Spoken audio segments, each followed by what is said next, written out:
Salut les amis. Voilà, je fais une petite vidéo là parce que je suis un petit peu vénère là. Vous trouvez pas ça, enfin vous trouvez ça normal en fait que vous faites appel à un prestataire de service et ce prestataire de service là vous promet un niveau de qualité de service minimum et euh, et en fait il arrive très régulièrement, pardon, que ce service-là n'atteigne même pas la moitié de ce qu'ils promettent, quoi. Et quand vous essayez de les contacter, vous avez même pas la possibilité pour vous plaindre et pour signaler vraiment ces problèmes-là. Enfin, vous pouvez signaler qu'il y a un problème. Ils vont vous envoyer gentiment, avec la plus grande des politesses, euh, quelqu'un pour essayer de régler le problème. Mais quand vous essayez de les contacter pour avoir une ristourne, quoi, un minimum, tu vois, par rapport à la fréquence de leur service de merde qui vous offre, c'est-à-dire que voilà, ça sera encore une fois de temps en temps, on peut comprendre qu'il y ait des travaux qui empêchent, qu'il y ait des problèmes, voilà, à certains moments, mais quand c'est quand c'est régulier et que c'est fréquent, il arrive un moment où je veux dire, voilà quoi, tu payes un service et quand ce service-là n'est pas à minima euh, au niveau de la qualité, n'est pas à minima donné, mais il arrive un moment où il faut demander, il faudrait pouvoir avoir une ristourne sur ce putain de service-là, parce que c'est normal, quoi. Je veux dire, euh, quel artisan, par exemple, ferait la moitié du travail qu'on lui demande, facture la totalité, hein, de ce qu'on, de la prestation qu'on lui a demandé, et euh, et puis qu'on ne puisse pas, en fait, si la qualité n'est pas là, et puis qu'on ne puisse pas faire le nécessaire pour avoir une compensation, quoi. Une compensation. Là, je parle de Free, hein. Vous m'avez bien compris, hein. Je suis en train de développer une deuxième activité, une activité complémentaire par rapport à mon activité principale, où j'ai besoin d'internet et d'une bonne connexion. Bon, j'ai jamais eu une bonne connexion à la maison. C'est un fait. Voilà, j'habite un petit patelin. Je suis bien au courant de tout ça. Mais j'avais quand même un minimum à un certain moment donné. Je suis passé de chez Orange à Free. Au début, j'avais vraiment une très bonne connexion. J'étais plutôt satisfait. Ça a duré un mois. Au bout d'un mois, les connexions, les connexions ne vont plus. Alors j'étais passé de chez Orange chez Free parce que chez Orange, j'ai jamais vraiment eu une très bonne connexion. Chez Orange, alors eux, c'était voilà, c'était la connexion minimum. Donc j'étais pas chez Free parce qu'il y avait la possibilité d'associer la 4G à la DSL. Il n'y a que la DSL pour le moment qui, euh, qui passe qui est installée chez moi. Et, euh, et du coup, j'étais passé chez Free. Je me suis dit, bon, avec le peu de 4G qui passe à la maison, peut-être qu'en associant, j'aurais peut-être un peu plus de connexion. Et en effet, le premier mois, un ou deux premiers mois que je suis passé chez eux, ça fonctionnait bien, en fait, ça fonctionnait bien. Ça me permettait de faire ce que j'avais à faire, hein. En gros, je développe une émission hebdomadaire. Bon, ça a changé un petit peu, mais une émission hebdomadaire en streaming. Donc j'ai besoin quand même d'un certain minimum, même si j'ai réduit, on va dire, la qualité de transmission au minimum. pour ne pas avoir besoin d'une énorme connexion. Euh, euh, bon, j'arrivais quand même à faire mes émissions, ça dépendait les jours. Euh, bon, là, le contexte, j'ai changé un peu le programme, je fais plus qu'une émission par semaine, une grande émission. Avant, j'en faisais trois par semaine, et donc c'est vrai qu'il y avait des jours, ça passait mieux que d'autres. Et depuis que ça faisait un mois et demi que j'avais rechangé, je faisais plus qu'une grande émission par semaine le mercredi, et j'étais rarement embêté. Je pouvais faire mon émission jusqu'au bout, et sans être vraiment embêté. Et c'était vraiment le top, hein. Avec la DSL, ça me suffisait. C'était vraiment le top. Ça a duré pendant un mois. Et puis là, en fait, bon, toujours en étant embêté régulièrement dans la semaine, hein. C'est-à-dire que même quand je regarde une simple vidéo ou que je veux transférer pour mon travail, hein, une vidéo pour montrer la qualité de mon travail à moi, parce que voilà, j'ai une entreprise de prestations événementielles, et donc c'est souvent que je communique via ça. Et en gros, voilà, hein, quand je monte une vidéo, ça prend des plombes, ça prend des plombes, j'ai vraiment une connexion de merde. Bref, j'arrivais quand même à faire mon émission régulièrement sans être trop embêté et embêté quand même, mais sans être, voilà, j'avais quand même la possibilité de le faire, même si la qualité n'était pas géniale. Et là, la semaine dernière, mercredi dernier, donc voilà, je me prépare pour faire mon émission. Et impossible de me connecter, enfin impossible d'envoyer quelque chose, d'envoyer un flux ni rien du tout. Et là, ça voulait vraiment rien savoir. C'était la première fois que c'était enfin là, c'était impossible de faire quelque chose, quoi. Bon, je renonce à faire mon émission.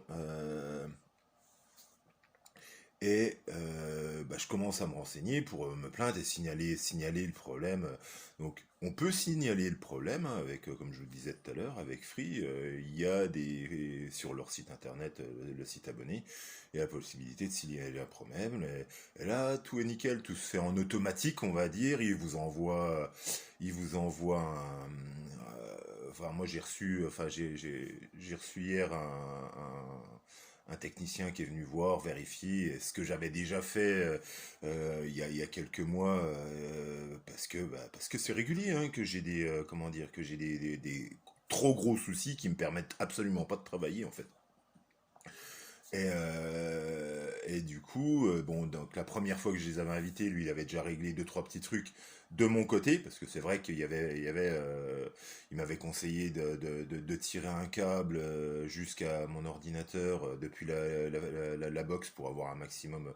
Bon, ils avaient reconnu que ici, on avait vraiment déjà un niveau de connexion que vraiment, enfin, inacceptable déjà.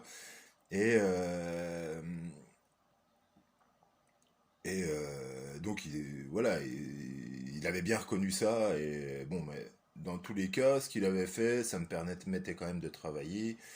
Et puis, il m'avait chanté aussi une prise pour essayer de mettre au maximum ce qu'il fallait pour que j'ai un maximum de connexion. Bon, donc, du coup, c'était pas génial, mais ça me permettait quand même de faire là. Et puis, bon, bah là, rebelote, la semaine dernière. Donc, je recontacte virtuellement leur service client. Ils me renvoient un technicien hier qui me dit bah ouais en fait tout est fait et que là ouais non c'est vraiment une problématique sur ma ligne donc elle est en comment dire ils observent la ligne pendant encore quelques jours mais bon il arrive un moment moi il faut que je puisse travailler tu vois et quand on me fournit pas, moi je sais, je suis artisan, je propose un service à des clients, personnellement, hein, c'est ce que je fais. Et le jour où je fais de la merde, bah le client il peut m'appeler pour me dire bah écoute ta prestation là, tu t'en as fait que la moitié bah voilà moi je te donne que la moitié de ce qu'on avait prévu quoi. Ce qui est tout à fait normal, ce qui est tout à fait normal. Mais ça, on est à l'ère du dématérialisé aujourd'hui. Donc, les formulaires de signalement, de problèmes sur la ligne, tout ça, ça se fait de façon dématérialisée, très rapidement et tout. Par contre, tu veux faire une réclamation sur le site de Free, hein, tu veux faire une réclamation pour dire bah voilà, moi j'aimerais bien que vous me fassiez une petite ristourne au moins, quoi, que je puisse récupérer un minimum de votre service de merde, quoi. Et ça, comme par hasard, il faut télécharger un formulaire et l'envoyer par la poste. C'est c'est un foutage de gueule, mais pas possible, quoi. Vous trouvez pas que c'est pas un foutage de gueule? On nous prend vraiment pour des cons, quoi. Pour des vaches à lait. Parce que ça, on sait bien te retirer tous les mois, alors que on sait très bien qu'on te fournit un service de merde, et que de toute façon, t'ailles voir chez l'un ou chez l'autre, ça sera la même chose. Mais le pire là-dedans, c'est que là, je peux absolument pas faire mon émission, hein. C'est impossible. J'ai pas, je fais des tests de connexion là, c'est même pas la peine d'y penser.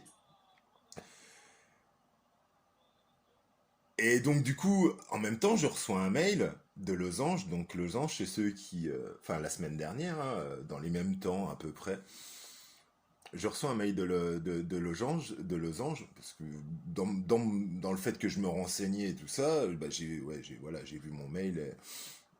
Et du coup, on s'aperçoit bah, que Losange, c'est ceux qui installent la fibre dans le secteur nord-est en fait de la France.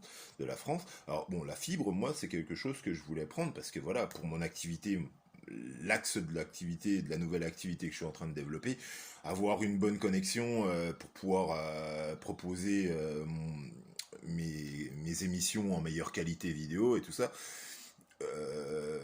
c'était un besoin que j'avais, donc c'était prévu que je prenne la fibre.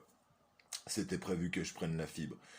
Mais en attendant, je faisais avec la DSL, avec le peu de connexion que j'avais, et j'avais réduit, comme je vous disais tout à l'heure, j'avais réduit la qualité de ma vidéo exprès pour pouvoir commencer à développer ça, le temps que la fibre arrive. Et voilà, moi ça me convenait, c'était impeccable, mais c'était quand même un projet de prendre la fibre. Et tu t'aperçois que tu reçois un mail quelques jours avant, je sais pas, ça m'est arrivé, j'ai commencé à me renseigner pour signaler le nouveau problème de connexion mercredi dernier, et j'avais dû recevoir les jours, le mail de Losange, un ou deux jours avant, je sais plus, je sais pas exactement. Comme quoi la fibre arrive, donc ce mail, comme quoi la fibre arrive dans ma commune en fait.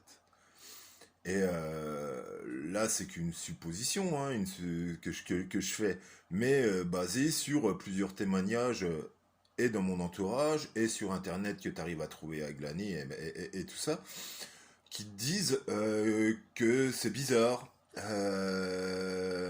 Voilà, dans le milieu des streamers, hein, ça parle beaucoup. Et en fait, tu t'aperçois qu'en fait, à chaque fois où ils ont, enfin, moi, je suis tombé sur sur plusieurs témoignages comme ça. On en trouve donc assez facilement. Ou, au moment où ils ont installé, dans les moments où ils installaient comment dire, la fibre, bah, tu t'aperçois qu'en fait, je vais parler, voilà, tu t'aperçois que il sert le tuyau de la DSL. Pourquoi? Enfin, voilà, là c'est une suggestion, mais on a l'impression quand même que c'est pour forcer les gens à prendre la fibre, quoi. Bon, moi je m'en fous. La fibre, j'en ai besoin. Je vous dis pour le service que je veux proposer, les émissions que je veux proposer hebdomadaires, là, j'en ai besoin pour proposer une meilleure qualité. Ça, je m'en fous qui sert, enfin qui m'incite de toute façon, je la prendrai la fibre.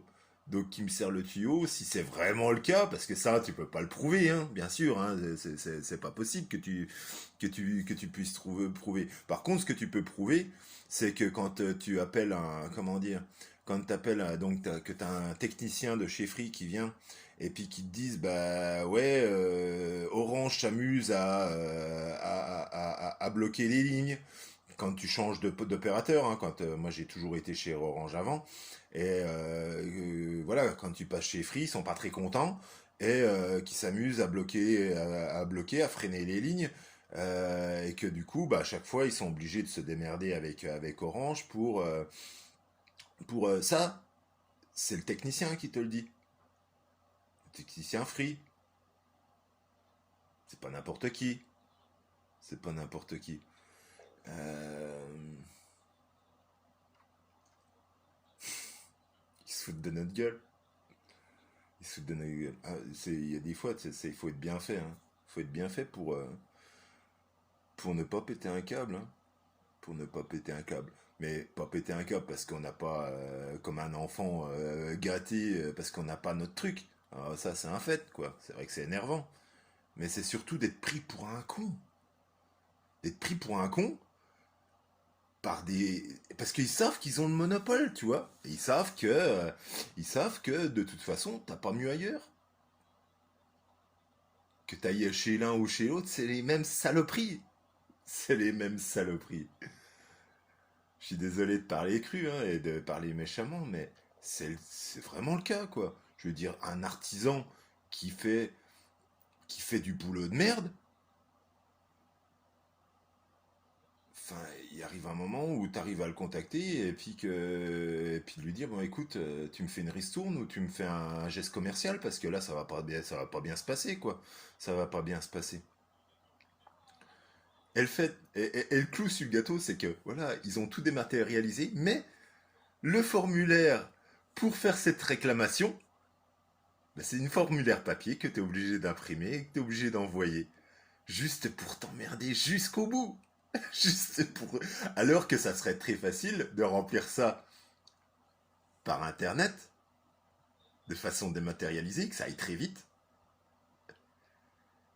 et que ça soit réglé vite. C'est bâtard. C'est vraiment des bâtards.